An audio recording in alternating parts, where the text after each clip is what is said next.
So I want to get into that very concept.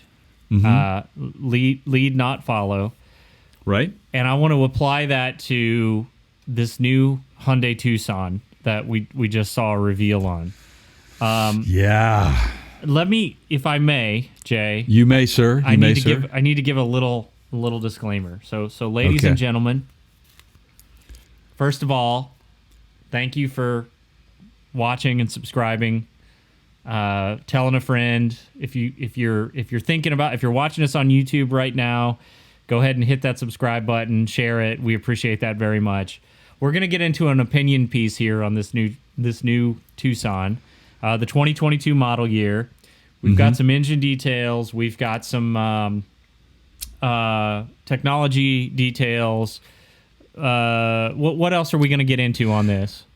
Well, it's a pretty big overhaul, really. It's their fourth generation. They have gotten they've really taken that next step, and I've got my opinion on that as a current second generation owner. Of a Hyundai Tucson. My wife loves this vehicle. I fell in love with it when I first drove it. But I can tell you some of the shortcomings that it has over the years. But here's the testament to that vehicle, though. Let me say this real quick before we get into the discussions. And this will come up, and this is important. This is mine is a 2010, and it's a limited. It's loaded. I've got nearly 200,000 miles on it. Still driving it, taking care of it. It's done well, so I'll just leave that there. That may no longer be the focus, but that remains to be seen. Okay. Right. So we'll see. I'm going to get a little bit triggered on this because I watched these. I watched the official press release from Hyundai. Jay and I have both read through the documentation. We've had side conversations. I've consulted with my resident household, vehicle expert who's 10. About it. He is a guru. The more that I watch this media event, the more I just got they're blowing it. Okay. So I'm just gonna warn you all before we get into this. I might get a little bit hot, okay, on this topic because and for good reason, and I'll explain that. Okay. Now. Okay. So you wanna lay this out? Do you want? Yeah, I guess I could just carry us right into it, unless you want to. You can. Well, let's just say this. Okay, so you've got we're currently third generation is available to 2021. That just got released. I mean, and you look at the engine platforms. Hyundai's really bad about they roll something out and it's 2 calendar years ahead, and they're already trying to put it on the lot. They've done that from the beginning. Yeah, it's kind of interesting, and it's confusing at the same time. So, I don't know if that's a bad move for them or a good move for them because, like, for me, currently, I need a new. I want to buy a more modern vehicle with more modern safety features because everything has all of these side view cameras, and all these things that my 2010 Tucson does not. It does not even have a factory rear camera in it, which now that's mandatory on all vehicles. I think after 2018, fairly clear in their press release event that they are definitely focusing on new features. They are tech heavy, and we'll get into that. And I don't know if that's going to be a problem for them or a good thing for them, but we'll talk about it. Okay, so who are they focusing this on? You pointed this out. We saw the word. It said they put the word. I mean, it's word right on there. It says "you millennials." I mean, at the very right entrance to and the countdown coming in, showing the car. Yes. So it is. There is no question who they're going after. Now, here's where I start to get worked up. Okay. This car company started as kind of copying.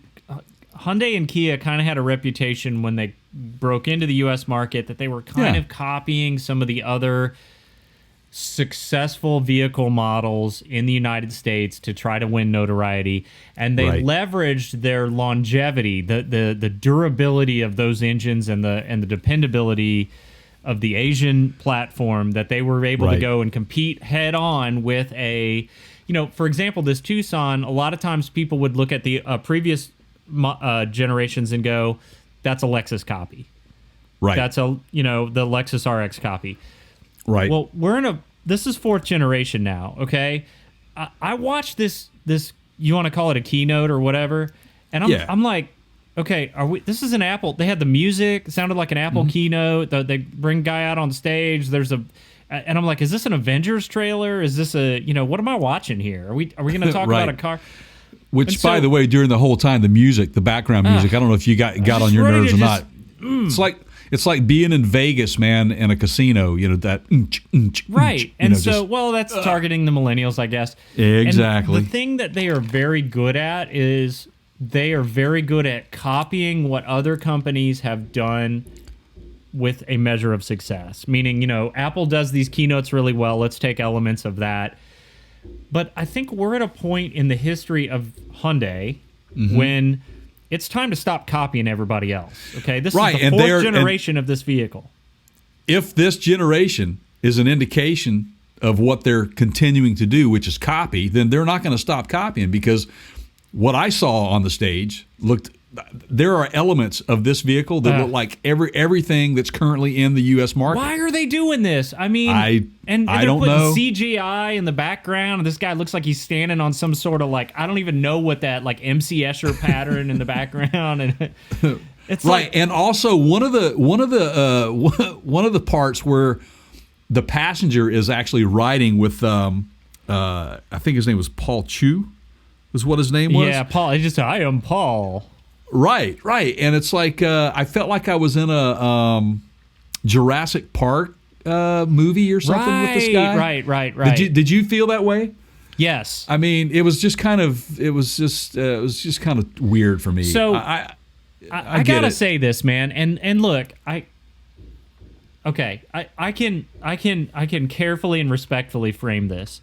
So you and I watched the Nissan Z Proto reveal, okay? Right. And they gave a factoid in that reveal where they said the majority of new Z sales happen in the United States, and it was like over 70%. Does that sound right to you, Jay? Yeah. Now, that's right. I don't know what percentage of these Tucsons are bought by American consumers versus the rest of the world. They gave global figures. But it's a pretty large chunk here in the U.S., right?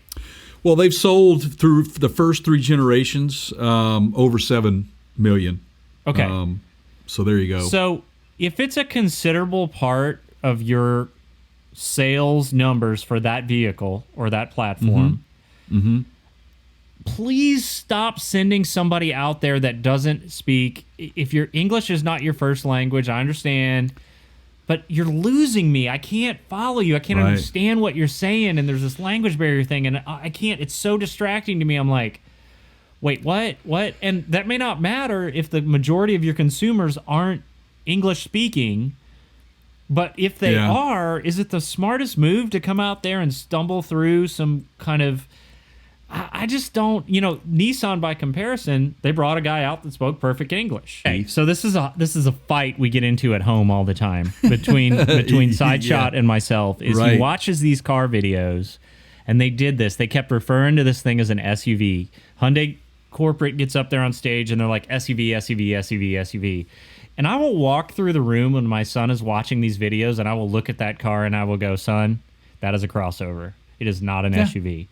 And he says to me, "Dad, you're using yesterday's definition of an SUV. The current generation's definition of an SUV is different, and you've got to change with the times." So I thought, all right, I'm gonna do that. I'm gonna do this the right way. All right. I have pulled up Merriam-Webster's dictionary definition of SUV. Okay, I'm just gonna read it here on the show. A rugged automotive vehicle similar to a station wagon, but built on a light truck chassis. Okay, wait a minute. Sport utility vehicle. Okay, so let's define that.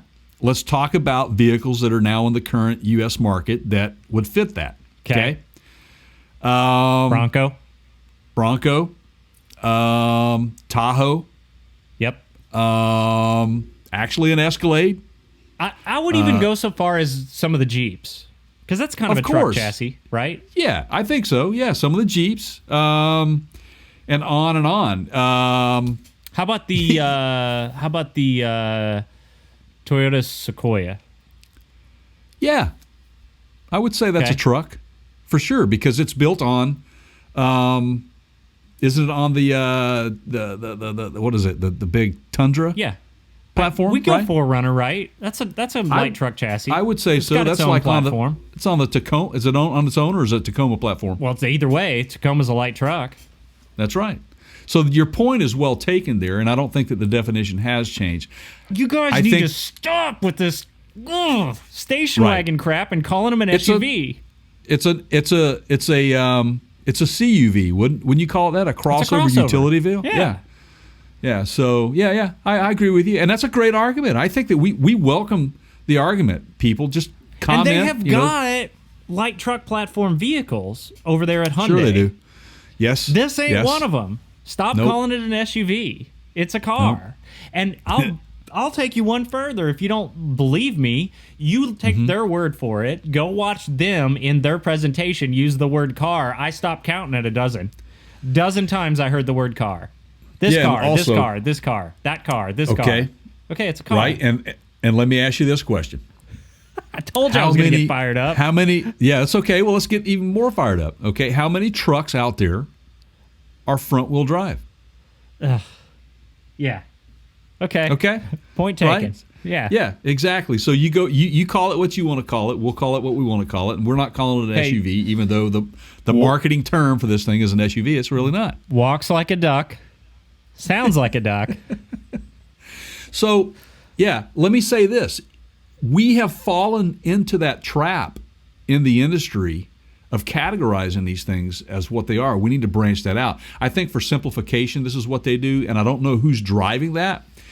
But I will tell you, in the world of mapping engines, cataloging stuff, and I'm not talking about just the aftermarket. I'm talking about OEMs because they're involved in all this as well. You've been on to ALLDATA. You've seen how that works. All that's mapping. And they take all the information from the manufacturers and they categorize this stuff. These guys fall under truck. There is no SUV. You have categories. You have off-road, you have car, you have passenger car, truck, and van. You got three choices. Point being, industry established standard. Exactly. Classification system. Yep. That is a standard, meaning it's above multiple manufacturers. Okay. That's right. And this is how we classify them. So yeah, you upset the apple cart when you come up with some sort of new thing, man. It's either a car, it's either a car or a truck. And they're calling it an SUV because that falls under the sport utility vehicle truck segment. And it really should fall under the car segment. It really should. Bottom line, period. I don't care how else you slice it and dice it. It is not a truck. It is not a van. It is a station wagon. Well, it is and they wagon. spend a lot of time talking about performance, and there's a hybrid in this thing, and they go into, this is typically when you have a hybrid, they suffer a little bit on performance, but they've made some advancements in their platform to allow for better performance out of a hybrid and so on and so forth. Three versions, right? Yeah. 3 versions of a hybrid plug-in. And what do you got? You got any details on that? I don't have the dynamic. So they're smart. What's their Smart Stream, which is Smart their 2.5 liter. Yeah, and I've got some information on that. Let me. Then they've got a okay. 1.6 liter turbo, direct injected. Okay, hybrid or plug-in on that one. And then they've got a 2.5 liter that has a 182 pound-feet of torque. I don't know. Again, why do we care about torque out of a crossover? But I guess, all right. Doesn't make any sense. I mean, what would you pull with that? What does it matter? I get the turbo. Yeah. I mean, again, I sort of feel like they're cherry picking, like, ooh, well, that went over well in the Mach-E presentation. Let's copy that and compare it to ours. Right. Instead of kind of having an opportunity here to set the precedent and to innovate. So they did tout a fact that it would go from Tucson to, was it Los Angeles? On near Tucson to LA on nearly a tank, which I did the math on that, and it depends on which direction. I would say anywhere between 485 miles and 520 and miles. that's the hybrid. That's the hybrid, yes. Yeah. So that's here's where some the theta and all here's that stuff here's comes the in. feature section of the program, ladies and gentlemen. Let me rattle off some quick features for those of you interested. All right. It does have highway driving assist, forward collision assist, pedestrian detection, lane keep assist, lane follow assist, blind spot collision warning, surround view monitor, reverse parking collision avoidance assist, remote start, high beam assist, driver attention warning, and rear cross traffic collision avoidance. Adaptive smooth. They call it advanced smart cruise with stop and go and safe exit warning. Okay, you got like you said, the blind spot stuff and everything, which I want to talk about new? that a little bit. No, it's not, but I do. It is new for the Tucson. Some of this stuff is new for the Tucson, but every one of those things is in our 2017 Lexus RX 350. Right, and which let's talk about that. Lexus is a higher luxury line now. So, and again, Hyundai has Mr. Smart Guy. Well, they're habitually. We also looked at a Ford Edge before we bought the Lexus. And Ford Edge had available as an option, depending on the package that you bought, every one of those features for that model year. Okay. You have brought up two vehicles. You have brought up two vehicles today that if you look at the profile of this vehicle, the back end of it, the front end and everything, you can get three vehicles out of this thing. It like an Acura RDX, maybe even a Lexus front end. The rear looks like a Ford Edge with that light bar all the way across the back. It's like, yes, they are taking elements of all these other vehicles. We like that. Let's put that that's over right. here. Now, one of the coolest things, though, that I did like about the front end of this is the hidden driving lights. That's pretty cool. It is. I mean, is it cool enough to sell a vehicle on just that, though? It's cool enough to sell it to a millennial. Okay, that's a good point. I mean, point. You got who are they targeting here, right? And we're going to get into some of that. Why they're doing what they're doing. They came right out and said, hey, man, we don't really care about the rest of you guys. We want millennials to buy this car, because that's what they said in the very beginning. So one of the things that I like about the blind spot, and as a current owner, this Hyundai Tucson has a lot. Mine, the third generation, has a lot of blind spots in it, or second generation, excuse me. And the one feature that I do like is that the dash is completely flat now. You don't have that just bulbous cluster, instrument cluster in the middle anymore. It's flat. You have a great view of the road. Yeah. But it's all digital. Just like when I was in that Tesla. Right. It's exactly what it felt like to me. But it has they've added the monitor for the blind spot. So if you get the alert, you actually can look down at your instrument panel and see what's in your blind spot, which is, again, it's technology, and it's in a vehicle that I will guarantee you that price-wise, you're probably starting out $28,000 to $32,000. It's competitive for what you get. Yes. Okay, so a couple more features. Okay. All-wheel drive H-Track. Okay. Are you happy about that? I mean, mud and snow. Yeah, that's nice. That's good. Yeah. It's a strong positive. It's not gonna take you in the backwoods. And I don't care what they say. It's mud, sand, and snow is what the three driving features on that. Yeah, that H-Track. Honestly, for the buyers of that car, that is a good option. There you go. It'll serve you well in bad vehicles. weather. Yep. I think all vehicles, every single vehicle out there on the market outside of a muscle car, should be all-wheel drive. Yeah, I mean, it's a great safety thing. That's my opinion. When our son was born, I bought my wife an all-wheel drive. That was a big deal. There is validity to that for sure. Okay, the digital key thing. Right. It's cool. Use your cell phone if you forget your keys. I can see where that would be a factor. Tesla's been doing it for years. Nothing new. Right. But, okay. Good. Great. Good. Let's go heavy on tech. Let's talk about these things that they're doing now that everybody else has been doing. So, okay, 10.25-inch touchscreen in the Who else has got that? Yeah. Yeah, I mean, okay. Yeah, right. Right. I mean, fine. Like, they are going to have to do that, right? Didn't we do a vehicle review recently that has some of these similar? Wasn't it a Lexus? No, it was a Toyota. It was the Venza.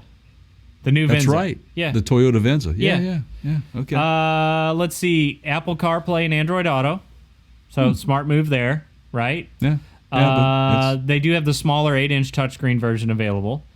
Bose Premium Auto System. Now, they have not yet released the packages. In other words, you know, what package you're going to have to buy to get their premium auto and all that. Right. I would say probably the limited. Oh, I would say, yeah. The new Car to Home feature allows customers to control smart home appliances from the car. They can turn on the air conditioner at home before they arrive. Yeah, as long as it's integrated with their voice command, which it looks like they've improved. But let me ask you a question. If people who are you targeting? Well, that's the thing. If you're targeting millennials, man, a lot of millennials live in inner city. They're in apartments downtown. Connected homes are a thing. I mean, you know, Amazon just came out this past week with a whole bunch of new. They've got a drone now that'll fly around inside your house as a surveillance system. Have you heard about that? What? Yeah. What? While you're gone, it's a little mini drone with a camera, and it'll just fly around inside your house and like. Dude, that's creepy. I don't care what anybody. That's creepy. Connected home, okay, but we got to be careful here that we're not just replacing one screen for another. Meaning, well, you're not supposed to be texting and driving, or you're not supposed to be, you know, using your smartphone to do stuff like this while you're driving. Right. If you put that capability on the screen of the automobile, your eyes are going to go right back off the road and onto that screen. Now, if like I said, if it's integrated with voice control, different story. I'm fine with that. Okay. Yeah, I think that there is a lot of voice control in this model. It's heavy voice control. Yes, based on what I saw in the reveal, and then going back and looking at some of the other features, I believe it's heavy voice control. So, climate system has some purification features, which is fantastic. Which is really good. Yep. I love that. That's the first thing. They call it smart air conditioning. They've got this whole new dual setup, automatic temperature recirculation control, which is nothing new. But it's the first to offer reduces moisture from the evaporator and keeps the air conditioning system clean and free of odor. Car to home and air purification features are available in select markets. I don't know what that means. And I mean, I know what it means, but I don't know where it means. Yeah. Well, and they kept focusing on the comfort in the vehicle and liken it to being in an aircraft, right? So how the air circulates in an aircraft. Okay. And that you just have this like constant feeling of flow. And if you looked at it, they say they're one of the first ones. I can't be certain of that because I didn't go back and research other models that may have this feature, but it has the one single vent that goes all the way across. That's and it's Tesla.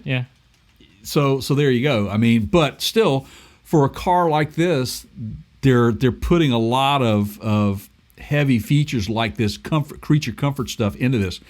And if you go back to some of our podcasts way back, Keith and I talked about, you know, that's the direction that most auto manufacturers are going. They're becoming so tech heavy for this generation, and I said that early on, that the more tech you add, the harder it is, or the more frequent you're going to have issues. They're going to rise. Yeah. And unless they have the ability to be able to push updates to this thing, like over the air, like Tesla does. And there was no mention of that. Exactly. I didn't see any of that either. And honestly, I don't think they have the infrastructure in place to be able to handle that right now. Yeah, because the only way right now that you could do that, if you have a software update on the vehicle, is you would literally physically have to go to the dealership and have them plug it in. Yep.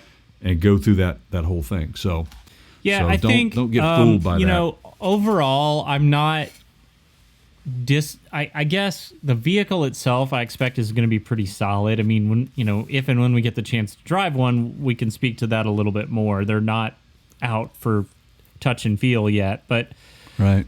I guess I was hoping that Hyundai would take this opportunity to be a little bit more innovative. I think they're ready, and I think they're still kind of they're just still following everyone, and that's really the disappointment that I had was this platform was such a huge opportunity for them, and they're kind of just. I don't know, man. I just don't think that there's a clear... a big thing with me, Jay, is I will always... And you know this, you've been around me a long time. I'm always thinking about the end result, right? Like, so communicate with whatever it is that you're trying to accomplish as an end goal. And then you use features, selling points, marketing, platform capabilities to get you there, okay? But it seems to me like their end result is just showing everyone that they have these two. And that's not a complete package. That's not... it's probably going to be a great vehicle. Yeah, I mean, from a reliability standpoint, Hyundai's done a really good job of that. And it was something that you and I were talking about before we came on air was where is this thing going to be produced? My second generation was fully manufactured and assembled in Korea. Now, guys, you've heard Keith and I talk about that some of the vehicles that come out of Japan that are fully assembled there, they're typically, the sport vehicles like your Nissan Zs and the Venza is going to be, I think the Venza may be also a full Japanese production as well. That carries weight for a lot of people in the industry. Now, whether they're going to move this thing to Alabama, where the Sonata is, outside of Montgomery. Yeah, right. Yeah. So, who knows? I kind of doubt it because I think it'll affect their price point to do that. Yeah. And you think? That depends. It depends on how many of them they're selling globally versus how many of them they're selling in the United States. And you bring up a really, really, really good point that this thing is in other markets, and it's being released in Korea first. Absolutely, and they run a lot of diesel engines in Europe, and this is in Japan. These diesel engines are big, and that's why you see, what do they say, like 12 different engines are going to be running this thing. It was 6 gasoline, 4 diesel, and then the 2 or 3 different hybrid versions, which I think is a lot of overkill for, and I don't think that they really needed to bring that up in the presentation for the U.S. market because the diesels will not be here in the U.S. market. Yeah, so it's really, it's just not. I don't think you'll see that. They'll reserve that for other markets. So, but they did make that a point that there's going to be different markets that they will be targeting. So maybe this thing will be a fully Korean production vehicle. I also found interesting too that they had 2 wheelbases. They had a long wheelbase and a short wheelbase. Did you? Really odd. Yeah. I mean, I guess I get it. There are some manufacturers that are doing that. For that it's added kind of third row competitive sales edge. Yeah, like the Tahoe versus Suburban, where it's really the same platform, but it's a little longer in wheelbase, and it gives you a little bit more versatility if that's what you're looking for. So, yeah, I maybe that's what they're trying to do with that. But outside of that, I don't really understand, because how much more could you possibly, pick up in length and cargo well, space? I think, again, I think the strategy there is to go after that buyer that says, I have to have a third row and I will only consider cars, SUVs that have a third row capability. Yeah, interesting.